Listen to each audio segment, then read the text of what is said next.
Thanks for watching BVR TV news. Mallanna garu మీకు MLA ticket అయితే announcement చేసేశారు, బట్ మీరు గెలుస్తారా? ఇక్కడ మీరు అడిగిన దానికి ఒక చాలా మంచి క్వశ్చన్ ఇది వాస్తవంగా. ఓకే, ఇక్కడ ఏంటంటే ఇక్కడ నాకు మా అధ్యక్షుల వారు టీఆర్పీ కత్తెర గుర్తు తరపున టీఆర్పీ తెలంగాణ రాజ్యాధికార పార్టీ జనగాంలో రాబోయే ఎలక్షన్లో నాకు అనేది మా అధ్యక్షుల వారు గుర్తించారు. నన్ను he recognized me as a one of the potential candidate and he declared that. ఇక్కడ గెలుస్తారా అనే క్వశ్చన్ ఇక్కడ ఏంటంటే ఇక్కడ టీఆర్పీ యొక్క జెనసిస్ పుట్టుకనే బీసీ రాజ్యాధికారం అనేది basic concept. BC, SC, ST, minority మాకు మరి దీంట్లో పాపులేషన్ కనుక మనం ఓవరాల్ తెలంగాణ స్టేట్ పాలిటిక్స్లో మా సెన్సెస్ చూసిన 5% ఒక కమ్యూనిటీ, 95% బీసీ, ఎస్సీ, ఎస్టీ ఒక కమ్యూనిటీ. ఇప్పుడు రాబోయే ఎలక్షన్స్ ఏవైతే ఉంటాయో ప్రతిసారి డబ్బులతోటి ప్రభావితం చేస్తే అని, తర్వాత మనకు డబ్బులతోటి వీళ్ళు ప్రేరేపిత అనేది నేనైతే ఎక్స్పెక్ట్ చేస్తలేను. మా పార్టీ ముఖ్య ఉద్దేశం ఏంటంటే బీసీ కాన్సెప్ట్ తోటి వస్తున్నాం. బీసీ ముఖ్యమంత్రి కావాలి, అసెంబ్లీలో బీసీ, ఎస్సీ, ఎస్టీల మైనార్టీల కంట్రిబ్యూషన్ ఎక్కువ ఉండాలనే ఉద్దేశంతో వచ్చినప్పుడు మా బీసీ మిత్రులు కనుక ఒకటే ఒక చిన్న ఆలోచన, ఎన్ని సంవత్సరాలు 80 సంవత్సరాలు ఒకటి రెండు కమ్యూనిటీ కొమ్ము కాసినాం, సేవలు చేసినాం తెలుసో తెలియక, ఇప్పుడు మనది వచ్చింది అనేటువంటి ఆలోచన కనుక మా మిత్రులకు వస్తే అది చిన్న గెలుపు కాదు, అదొక బిగ్ బ్యాంగ్ గెలుపు అనేది. బీసీలందరూ మీకు ఓటేస్తారని మీరు భ్రమపడుతూ ఉన్నారా, లేకపోతే ఇమాజిన్లో ఉన్నారా? అయితే మేము బీసీలందరికీ నేను చెప్పేది ఏంటంటే ఒక రియలైజేషన్కి వచ్చేద్దాం. మేము ఒకవేళ మా కాన్సెప్ట్లో కనుక తప్పు కనుక అనిపిస్తే మీరు కరెక్షన్స్ ఇవ్వండి. మా కాన్సెప్ట్లో ఏముంది, బీసీ ముఖ్యమంత్రి కావాలి, బీసీ, ఎస్సీ, ఎస్టీ మైనార్టీల నుంచి వెళ్ళి అసెంబ్లీలో కానీ పార్లమెంట్లో కానీ కంట్రిబ్యూషన్ ఎక్కువ మంది పార్టిసిపేషన్ చేయాలనేది మనం అనుకున్నాం. మరి తెలంగాణ రావడానికి బీసీలు ఎక్కువ కష్టపడ్డారు, ఎస్సీలు, ఎస్టీలు, మైనార్టీలు కష్టపడ్డారు, త్యాగాలు చేసారు, ప్రాణాలు అర్పించారు. ఇప్పుడు మరి దాని తర్వాత వచ్చిన తెలంగాణ మరి ఎవరికి లాభం పొందింది, ఏ వర్గానికి లాభం పొందింది అనేది మా బీసీ మిత్రుడు ఆలోచించాలి. ఒకవేళ లాభం పొందిరే అనుకుందాం, బీసీ వాళ్ళు ఎక్కువ కష్టపడ్డారు కనుక బీసీ ముఖ్యమంత్రి కావాల్సి ఉండే, బీసీల సంఖ్య ఎక్కువ ఉంది కాబట్టి బీసీ ముఖ్యమంత్రి కావాలి. బట్ మనం ఏం చేసినామంటే మన తాతల తండ్రిల వచ్చినటువంటి ఏదైతే పరంపర ఉందో, మా తాతల తండ్రులు సేవలు చేసిండ్రు ఈ రెండు వర్గాలకు, మనం కూడా సేవ చేద్దామనే ఉద్దేశంతో కొంతమంది దాన్ని వదిలిపెడితే ఏమవుతుందో, దాంట్లో ఏముందో అదే దాంట్లో పొరపాటున ఆ పార్టీ నుండి బయటకు వచ్చేస్తే మాకేదో ఇంట్లో పొయ్యేలు కదా, లేకపోతే మా పిల్లలు చదువుకురారని ఒక ఆలోచనతో వీళ్ళు ఒక భ్రమలో ఉన్నారు. నేను భ్రమల కాదు, ఎవరు భ్రమలో ఉన్నారంటే దాంట్లో నుండి బయటకు వచ్చి ఇది మన పార్టీ, మన ఇల్లు, మీరు పరాయి ఇంట్లో ఉన్నారు 30%లో, 80%లో పరాయి ఇంట్లో మనం మొన్నటి వరకు ఉన్నాం. ఇప్పుడు మన సొంత ఇల్లు ఏర్పడినప్పుడు సొంత ఇల్లు కొరకు అందరూ కలిసి కష్టపడాలి. కానీ బీసీ ఓటు వేస్తారా అనేది భ్రమ అనేది ఏదైతే ఉందో, ఎవరికైతే భ్రమలో ఉన్నారో ఆ భ్రమ నుండి బయటికి రావాలి. ఏంది ఆ భ్రమ? వాళ్ళతోటే తిరిగి వాళ్ళతోటే ఏదో వస్తుంది, అయ్యో దాంట్లోకి వెళ్ళి మారితే మనకి ఏం చేయబోదు. మనకు తాతలకు పార్టీ లేదు, తండ్రులకు పార్టీ లేదు, ఎవరికి పార్టీ లేదు, ఇప్పుడు పుట్టింది పార్టీ కనుక ఆ భ్రమ నుండి రావాలని ముఖ్యం మన మిత్రులకు రిక్వెస్ట్. ఇదే జనగామలో ఏనుగంత బలం ఉన్న వ్యక్తులు ఉన్నారు ఇక్కడ. కొమ్మూరు ప్రతాప్ రెడ్డి గారు, పల్లా రాజేశ్వర రెడ్డి గారు, వీళ్ళను ఢీ కొట్టేంత శక్తి సామర్థ్యాలు మీలో ఉన్నాయా? కాదు సార్, ఇక్కడ శక్తి సామర్థ్యాల గురించి ఎప్పుడైతే అంటారో వాళ్ళకు 2 చెవులు, 2 కాళ్ళు, 2 కళ్ళు, నాకు గవే. వాళ్ళు చదువుకున్న వ్యక్తులు, నేను చదువుకున్న వ్యక్తిని. వాళ్ళ వెనకాల బలం ఉన్నారు, నా వెనకాల నేను పుట్టిన బలమే బీసీ, ఎస్సీ, ఎస్టీ, మైనార్టీ వర్గ బలం. నేను అందరికి దగ్గర వ్యక్తిని. నాకు రెడ్డి మిత్రుల దగ్గర ఉన్నారు, రావు మిత్రుల దగ్గర ఉన్నారు, బీసీల దగ్గర ఉన్నారు, ఎస్సీల దగ్గర, ఎస్టీల దగ్గర ఉన్నారు. వాళ్ళకన్నా నాకు ఎక్కడ ఏం తక్కువ ఉందో నాకు చెప్పాలి. నేను ఆర్మీలో భరతమాత సేవ చేసిన వ్యక్తిని, ఐక్యరాజ్య సమితిలో చేసిన వ్యక్తిని.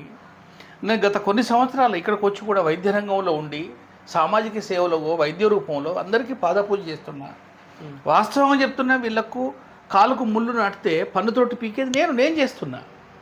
వీళ్ళకు ఉన్నది ఆర్థిక బలం, నాకున్నది బహుశా మా మిత్రులు కనుక ఆలోచిస్తే వాళ్ళకున్నటువంటి ఆశీర్వాదం, ఒక చిన్న ఆశీర్వదిస్తే మా బీసీ ఎస్సీ ఎస్టీ మిత్రులు బహుశా వాళ్ళకు నేను వాళ్ళకు పోటీ అని నేను ఎప్పుడైతే అనలేదు.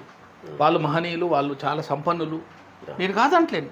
నేను సంపన్న వర్గం నుంచి పుట్టకపోవచ్చు, కానీ బీసీ వర్గం నుంచి పుట్టి నేను గర్విస్తున్నా. నేను ఈరోజు బీసీ నాకు బీసీగా మల్లన్న గారు ఒక ఎమ్మెల్యేగా నీకు అర్హుని అనేది ఒక డిగ్రీ అంతా మా బీసీ వర్గాన్ని అందరికీ సంతోషం. ఎంతలో 100 ఫోన్లు బహుశా నుంచి నేను ఇవాళ నేను ఫోన్ తీయలేకపోయినా. సార్ ఇక్కడ ఫోన్లు వచ్చినంత మాత్రాన ఆ 100 మంది ఫోన్లు చేసినంత మాత్రాన 100 ఓట్లు పడతాయని గ్యారెంటీ ఏమైనా ఉందా? అయితే ఒక రెవల్యూషన్ అయితే వస్తున్నది సార్. ఇక్కడ ఏంది బీసీ కాన్సెప్ట్ అనేది తెలంగాణలో రగులుతున్నది.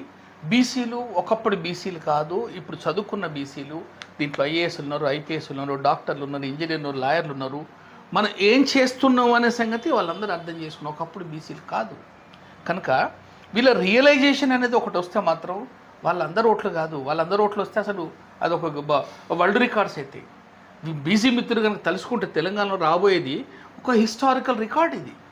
సో ఈ హిస్టారికల్ రికార్డు నిలుపుకోవాల్సిన బాధ్యత మనకు మన బీసీ మిత్రులపైన, ఎస్సీ ఎస్టీ మైనార్టీల మిత్రులపైన ఎట్టి పరిస్థితులు వాళ్ళు విచక్షణతోటి ఆలోచించి మన భాగం మనకేదుందో ఇన్ని సంవత్సరాలు మనం పడ్డ శ్రమకు ఇక నుండి మనకు తల నిలుపుకొని మనం ఒక గర్వంగా మనం కూడా ఇంగ్లీష్లో మాట్లాడతాం, హిందీలో మాట్లాడతాం, మనం కూడా సంతకాలు పెట్టొస్తాం, మనం అసెంబ్లీలో పోతాం, మనం పాలసీ మేకింగ్లో పోతాం. ఇది మనకు ఒక షాన్, మనకు గర్వం అనేది మన మిత్రులు ఆలోచించాల్సిన అవసరం. మల్లన్న గారు టికెట్ మాత్రమే డిక్లేర్ చేశారు, మీరు ఎక్కడికో ఊహించుకుంటున్నట్టుగా అనిపిస్తాను లేదా? ఏ విధంగా? మీరు ఏదో గెలవబోతున్నారు అన్నట్టుగా. అంటే ప్రజలు ఉన్నారు, ఓకే బీసీ ప్రజలు ఉన్నారు, వాళ్ళందరూ ఓట్లు వేస్తారని ఎట్లా చెప్తారు మీరు? రాబోయే రోజులు నిర్ణయిస్తే దీన్ని. రియలైజేషన్ అనేది యువతలో వచ్చేసింది. యువత నిన్న చూస్తే బహుశా ఫంక్షన్ హాల్లో కొంతమంది యువతకు మీరు రిక్వెస్ట్ చేయాల్సిన పరిస్థితి వచ్చిన ప్లేస్ లేదని, స్టాంపీడ్ అవుతుందనే భయంతో కొంతమంది రిక్వెస్ట్. యువతలో ఒక పెద్ద రివల్యూషన్ తెలంగాణలో, యువతలో ఒక పెద్ద రియలైజేషన్ ఈ యువతని మార్చేస్తుంది. మార్పు జరగబోతుంది పరిస్థితుల్లో మొన్న చూసింది కదా, ఒక్క నీట్ పేపర్ లీక్ అయితే యావత్ ఇండియా మొత్తం ఏకమైంది. సో బీసీ రాజ్యాధికారం కొరకు బీసీ ఎస్సీ ఎస్టీ మైనార్టీ ఎవరైతే యువత ఉందో దాంట్లో స్టూడెంట్స్ కావచ్చు, యువకులు కావచ్చు, ఎంప్లాయీస్ కావచ్చు, వాళ్ళు తలుసుకుంటే ఎంతమంది అది నాకు తెలిసి ఒకటే ఇక్కడ జరగాల్సింది ఒకటి సిల్వర్ లైన్ ఉంది. ఇక్కడ ఏందా సిల్వర్ లైను? మనం 2 వర్గాలకు 80 సంవత్సరాల నుంచి వెళ్ళి సేవ చేసినాం. ఇప్పుడు వాళ్ళది మనం చేసిన తప్పు అనేది ఒకటి రియలైజ్ అయిపోయి అది మన పార్టీ కాదు, ఇది మన పార్టీ అని ఆలోచించిన మరుక్షణం ఒక ఎంత బిగ్ బ్యాంగ్ హిస్టారికల్గా ఏం జరగబోతుందో. నేను గెలవని నేను చెప్పట్లేదు ఇక్కడ. నేను ఎమ్మెల్యేగా ఆయన డిక్లేర్ చేసాడు, నేను ఫస్ట్ ఆఫ్ ఆల్ ఎమ్మెల్యే అని నేను అంటలేను. పార్టీ అధిష్టానం, మా అధిష్టానం, మా మల్లన్న గారు ఏ నిర్ణయం తీసుకుని ఆయనకు ఒక సేవకుని. నేను మొన్నటి వరకు దేశ సేవకుని, ఈరోజు మా మల్లన్నకు సేవకుని నేను, టీఆర్పీకి సేవకుని నేను, బీసీ ఎస్సీ ఎస్టీ మైనార్టీలకు సేవకుని, యాజ్ డాక్టర్గా సమాజ సేవకుని, డాక్టర్గా నేను సమాజానికి అందరికీ సేవకుని, ఎల్లవేళ నేను సేవకుని.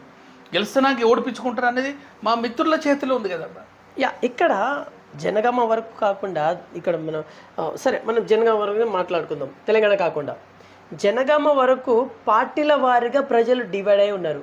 కాంగ్రెస్ గ్రూప్ అని, బీజేపీ గ్రూప్ అని, బీఆర్ఎస్ గ్రూప్ అని. ఇప్పుడు ఇందులో కొత్తగా మీ పార్టీ టీఆర్పీ పార్టీ. టీఆర్పీకి ఆదరణ ఉంటుందా ఉండదా అనేది ప్రజల చేతిలో ఉంటుంది. బట్ ఎట్లా డిసైడ్ చేస్తారు ఉంటుంది అని కన్ఫర్మేషన్ ఎట్లా చేస్తారు మీరు? చూడండి ఇక్కడ నేను అదే మీకు చెప్పేది, it's all matter of realisation. ఏంది జనాలకు, మా మిత్రులందరికీ ఒక ఆలోచనలో మార్పు రావాలనేది మా యొక్క రిక్వెస్ట్. ఇది వాళ్ళు ఏ రోజైతే రియలైజ్ అరే మనం నిలబడ్డ ప్లేస్ మనది కాదు, మనం ఇన్ని రోజులు వీళ్ళకి శ్రమించేది ఇది మనది కాదు, మనం ఎందుకు శ్రమ చేస్తున్నాం, మనం పట్టేటువంటి శ్రమ ఎవరికి ఎనర్జీగా కన్వర్ట్ అవుతున్నది, ఏ విధంగా వాళ్ళ యొక్క క్రెడెన్షియల్స్ పెరిగే విలువ ఉందనేది మనోళ్ళు ఇప్పుడు బీఆర్ఎస్ కానీ బీఆర్ఎస్ అనేది ఒక ఉద్దేశంతో సరే పుట్టింది. ఒకప్పుడు టీఆర్ఎస్ అన్నారు, అది పోయి బీఆర్ఎస్ అయిపోయింది ఏమంటున్నాను, ఒక ఉద్దేశంతో. ఏం ఉద్దేశం? తెలంగాణ రావాలి. ఇప్పుడు టీఆర్పీ ఏమైనా ఉద్దేశంతో పుట్టింది? టీఆర్పీ అనే ఉద్దేశం ఏంది? ఒకటి తెలంగాణలో రాజ్యాధికారం బీసీలేదని. సో టీఆర్ఎస్ తెలంగాణ కావాలన్నప్పుడు వచ్చింది. ఇప్పుడు మనం టీఆర్పీ తెలంగాణలో బీసీ ముఖ్యమంత్రి కావాలని బీసీ ఉద్యమం అనేది ఒక 20 సంవత్సరాలు మరొక ఉద్యమం పుట్టింది. మీరు ఏ విధంగా అంటున్నారు దీనికి ఆదరణ జరగదనేది? ఇప్పుడు యువత అంటున్నారు మీరు. ఇదే యువత కాంగ్రెస్లో లేరా? ఇదే యువత బీజేపీలో లేరా? ఇదే యువత బీఆర్ఎస్లో లేరా? ఉన్నారు. మరి మీకు ఎట్లా చేస్తారు యువత? అదే యువతకు నేను అదే రిక్వెస్ట్ చేస్తున్నాను కదా, మీరు హిస్టరీ చదవండి. హిస్టరీ చదివి బీఆర్ఎస్ ఎవరిది ఉన్నది? ఎట్టి పరిస్థితులు కేసీఆర్ కుటుంబం. నీకు కూర్చోవడానికి నీకు ప్లేస్ లేదాడ. నువ్వు అన్ని వాళ్ళ కుర్చీలు వేయాలి, వాళ్ళకు షామ్యాన్లు వేయాలి, కుర్చీలు వేయాలి, తూడవాలి, చేయాలి. కొద్దిగంత జాగుంటే ఏదో లాస్ట్గా పక్కకు వెళ్తారు కావచ్చు. రెండోది కాంగ్రెస్, అది రెడ్ల పార్టీ, డౌట్ లేదు. అనాది నుండి రెడ్ల పార్టీ, అది ఈ రోజు కాదు వచ్చింది. ఏమంటారు 80 ఏళ్ళలో తర్వాత 80 ఏళ్ళ అప్పుడు ఫస్ట్ జరిగిన ఎలక్షన్ నుంచి మొదలు పెడితే, దానికన్నా ముందు దేశముఖుల నుంచి మొదలు పెడితే ఈ రోజు వరకు రేవంత్ రెడ్డి గారు అప్పటి వరకు అది రెడ్ల పార్టీ. సో మన బీసీ మిత్రులకు, బీసీ ఎస్సీ ఎస్టీ మైనార్టీ మిత్రులకు ఇకనే అర్థం కాదా? వాళ్ళకు బాధ కాదు అసలు వాళ్ళకు కూడా శ్రమ చేస్తున్నామని. ఇప్పుడు ఇది టీఆర్పీ అనేది మన కొరకు పుట్టిన పార్టీ, మనకున్న పార్టీ కాబట్టి నీ పార్టీ మన పార్టీ కాబట్టి మీరు దీన్ని మెట్టు పైకి తీసుకుపోవాల్సిన బాధ్యత అన్ని పార్టీలో ఉన్నటువంటి మిత్రులకు. వాళ్ళు ఆ పార్టీలో ఉంటారా? ఆ పార్టీని పట్టుకొని వాళ్ళకే సేవలు చేస్తారా? అటుండి వచ్చేసి టీఆర్పీలో ఉండి మనం ఒక కొత్త శాంతి క్రియేట్ చేసుకుంటామా? ఒక క్రెడెన్షియల్స్ క్రియేట్ చేసుకుంటామా? నువ్వు అక్కడ నిలబడడం వల్ల ఆయన క్రెడెన్షియల్స్ పెరిగిపోతుందని సంగతి నీకు తెలిసి కూడా దాంట్లో ఉంటే అంత మిగిలి నేరం ఇంకేటే ఉంటుంది. అంత ఈజీగా మల్లన్న గారిని ప్రజలు నమ్ముతారా? మల్లన్న గారు కాదు ఇక్కడ. మల్లన్న గారు ఒక కష్టపడ్డ ఒక శ్రమజీవి, ఒక మేధావి, ఆయన ఒక ఇంటలెక్చువల్. ఆయన రియలైజ్ అయిపోయింది ఇక్కడ పెద్ద అనర్థం జరుగుతుందనేది. ఆయన బతకాలంటే బతకలేడా? ఆయనకి ఎమ్మెల్సీ వచ్చేటువంటి పెన్షన్ తోటి బతకొచ్చు. అక్కడ కాదు ఇక్కడ. మల్లన్న గారు కొరకు కానే కాదు. మల్లన్న గారు ఏం చేస్తున్నాడంటే బీసీల భవిష్యత్తు కొరకు, బీసీలు ఎస్సీ ఎస్టీ పిల్లల భవిష్యత్తు కొరకు ఆయన తిప్పలు పడుతున్నాడు. ఒక్క మల్లన్నను కాపాడుకోవాల్సిన బాధ్యత సమాజాన్ని. మల్లన్న ఎట్టి పరిస్థితుల్లో కాపాడుకోవాలి. ఆయనను నువ్వు ఎవరో వ్యక్తిని ముఖ్యమంత్రిగా పోయే కాన్వాయిలు చూడాలనుకునే వ్యక్తిని నువ్వు చూడడం ముఖ్యమా? నీ వ్యక్తి నీ కొరకు పోట్లాడే వ్యక్తి అనేది మినిమం అనాలిసిస్ జరగాలి కదా. ఇక్కడ ఏంది? ఒక టీఆర్పీ పుట్టడం తప్ప, బీసీలు ముఖ్యమంత్రి కావాలని ఆలోచించడం తప్ప, పిల్లలు భవిష్యత్తు మంచిగా ఉండాలని ఆలోచన తప్ప, అరే అన్ని విధాలైనటువంటి పొలిటికల్గా ఉన్నటువంటి ఏవైతే ప్రివిలేజెస్ ఉన్నాయో వాళ్ళకి ఇవ్వద్దు, మనకు కూడా కావాలని నేరం ఎక్కున్నది. టీఆర్పీలో ఉన్న నేరం ఏంది? మల్లన్న గారి దగ్గర ఉన్న నేరం ఏంది? మల్లన్న గారి దగ్గర ఏమైనా నేరం ఉంటే చూడండి, చెప్పండి, కరెక్షన్ మీరు రాండి మెయిన్ స్ట్రీమ్లో జాయిన్ అయిపోయి కరెక్షన్ తెచ్చుకొని మీరు నిలబెట్టుకోండి. మీ పార్టీ మన పార్టీ. అర్థమైందా? మల్లన్న గారు మల్లన్న కొరకు కాదు, మల్లన్న భవిష్యత్తు పిల్లల కొరకు, బీసీ ఎస్సీ ఎస్టీ మైనార్టీల కొరకు ఆయన తిప్పల 6 నిమిషాలు 18 గంటలు కష్టపడుతున్నాడు. కాబట్టి ఆయనతోటి మీరు మేధావి వర్గం వచ్చి జాయిన్ అయిపోవాలి, యువత జాయిన్ అయిపోవాలి, ఇంకా బలాన్ని చేకూర్చాలి. దీన్ని మన భవిష్యత్తు కొరకు మనం నిర్మించుకోవాలి. లేదు అంటారు దాంట్లోనే వాళ్ళకే తాత ముత్తాతలు చేసారు, మనం కూడా వాళ్ళకు చేద్దామంటే దట్ ఈస్ దేర్ డెసిషన్. వాళ్ళని మనం ఎవరిని మేము క్రిటిసైజ్ చేస్తలేము. ఎస్, హంబుల్ రిక్వెస్ట్ అవుతుంది, ప్లీజ్ థింక్ ఓవర్ డీప్గా ఒక ఇంట్రోస్పెక్టివ్ అనాలిసిస్ చేసుకొని విచ్ ఈస్ కరెక్ట్ అనేది యూ మస్ట్ థింక్. అది అంతే. ఇదే జనగామ గడ్డ మీద మీరున్నారు, నేను కూడా ఉన్నా. ఈ జనగామ గడ్డ ప్రజలకి మీరేం చెప్పాలనుకుంటున్నారు? జనగామ గడ్డలో చూడండి, ఇక్కడ జనగామ గడ్డకు మనం తూర్పున కనుక చూస్తే చాకలి ఐలమ్మ, తర్వాత అదే కొద్దిగా ముందుకు వస్తే దొడ్డి కొమరయ్య గారు, తర్వాత ట్రైబల్స్ నుండి ఎస్టీ ట్రైబల్ నుంచి ఎంతోమంది నాయకులు ఉన్నారు. మనం కనుక మనకు ఉత్తరానికి వస్తే ఇక్కడ సర్వై పాపన్న గారు ఉన్నారు. తర్వాత అదే జనగామ కనుక నల్ల నరసింహులు గారు ఉన్నారు. ఏమంటున్నా? సో ఈ తర్వాత ఇంకో కొద్దిగా మనం కనుక దక్షిణానికి కనుక మనం పనవడి కనుక పోతే బైరాన్పల్లి వీరులు ఉన్నారు. జనగామ ఏంది? పోరాటాల గడ్డ, చరిత్ర క్రియేట్ చేసినటువంటి జనగామ గడ్డ. ఈ గడ్డకున్న మహా గొప్పతనం అది మామూలు గొప్పతనం కాదు. ఈ గొప్పతనంలో ఎక్కడో దగ్గర చిన్న అనర్థం జరిగి మనకు రాజకీయంకి వచ్చినప్పుడు ఎంతో కొంత తప్పులు జరిగినాయి. సో జనగామ గడ్డలో వాళ్ళకు మేధావులు ఉన్నారు, వాళ్ళందరూ ఆలోచిస్తారు. ఇప్పుడు ఆలోచించి ఎవరికి ఏం కావాలి, మనకు దొడ్డి కొమరయ్య గారు బీసీ, చాకలి ఐలమ్మ గారు బీసీ, సర్వై పాపన్న గారు బీసీ, లంబాడి హంపనాయక్, ఇట్లా వీళ్ళందరూ బీసీలు, అర్థమైంది ఎస్సీ ఎస్టీలు. ఈ విధంగా పెంచుకుంటూ పోతుంటే సో ఇంత మనం శ్రమ కొరకేమున్నామా? ఇదంతా శ్రమ చేసి రాశి పోసి అయ్యా మాకు ఈ రాశి పంచుకోవట్లేదు నువ్వు పంచని ఇంకోరికి ఇచ్చే అవకాశం ఎన్నిసార్లు చేస్తాం అది. సో తప్పనిసరి జనగాంలో ఈసారి మాత్రం it cannot be normal election అయితే కాదు.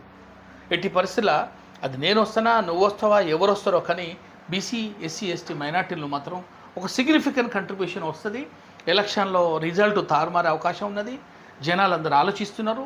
ఒక స్థానికంగా ఒక గట్టి లీడర్ లేక, చదువుకున్న లీడర్ లేకనా, లేకపోతే ఇంకొన్ని కారణాలతోటి ఎక్కడో ఒక దగ్గర అనర్థం జరిగింది. కానీ ఈసారి మాత్రం ఇక నుండి మాత్రం రాబోయే ఎలక్షన్స్ తెలంగాణలోనే ఒక రికార్డు క్రియేట్ చేయబోతున్నాయి. ఏదో సింపుల్ బీఆర్ఎస్ సింపుల్ కాంగ్రెస్ అట్లా జరిగేటువంటి స్కోప్ అయితే నాకు కనిపిస్తలేదు. యువత రియలైజ్ అయిపోయింది. జనగాంకి వస్తే జనగాం ప్రజలు ఒక మంచి పర్సనాలిటీ కొరకు, గ్రోత్ కొరకు, ఏం గ్రోత్ జరిగింది ఎవరికి ఏం తెలియదు, ఏం గ్రోత్ అది ఆ గ్రోత్ గురించి మన చర్చే వస్తలేదు ఇక్కడ. జనగాం ప్రజలు ఎట్టి పరిస్థితుల్లో మా టీఆర్పీని ఆశీర్వదిస్తారు. ఒకవేళ మల్లన్న గారు కనుక ఇదే విధంగా వెళ్ళి చేసి నాకు కనుక ఏదైనా డీలిమిటేషన్లో అవకాశం వచ్చి ఇక్కడనే ఉంటే మాత్రం ఎట్టి పరిస్థితులలో నన్ను మా ప్రజలు నన్ను ఆశీర్వదిస్తారని నాకు పూర్తి నమ్మకం ఉన్నది.